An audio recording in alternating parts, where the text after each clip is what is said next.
Buying a home in 2026 will actually be a bit more affordable, even though home prices are going to keep climbing. I'm Danielle Hale, Chief Economist at Realtor.com.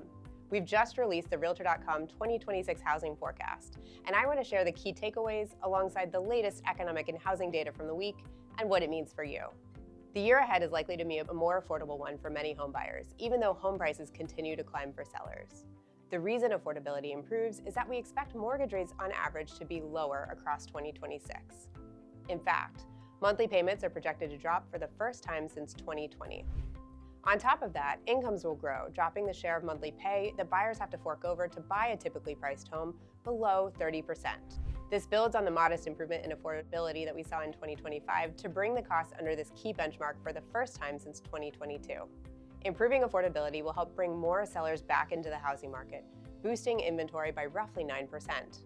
And buyers and sellers will more often meet in the middle, helping push transactions up a modest 1.7%. For renters, I expect to see additional rent relief, though it's worth noting that both the rental and for-sale markets continue to vary locally, and you can explore the trends in your neighborhood at Realtor.com/housing forecast.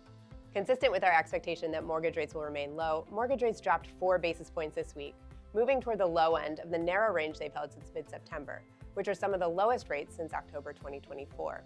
In mid-November, rates edged higher as markets questioned the likelihood of a December Fed rate cut, but as the meeting approaches, investors expect that the available data will be sufficient for a majority of the committee to support a rate cut, even as perspectives on the appropriate Fed policy rate continue to vary. Put simply, even though the Fed is likely to cut rates at next week's meeting, I don't expect to see a big impact on mortgage rates.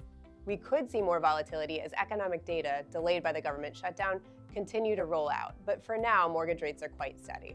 Weekly trends in housing data have also been relatively steady. Prices continue to hover close to flat, slipping slightly this week as new listings ebbed and active listing growth slowed. Homes were on the market for 2 days longer than at this time last year, narrowing the gap with activity relative to earlier in the year. Finally, we took a look at luxury trends in 2 pandemic-era hotspots, Nashville, Tennessee, and Austin, Texas. There are many commonalities between these 2 markets, but as the national luxury market has softened in recent months, Nashville's high-end tier has remained steady. While both markets had similar luxury price points in 2018, Nashville's high-end is now more than $250,000 more expensive than the luxury market in Austin. You can find all the details, including full reports and our housing data for download at Realtor.com/research.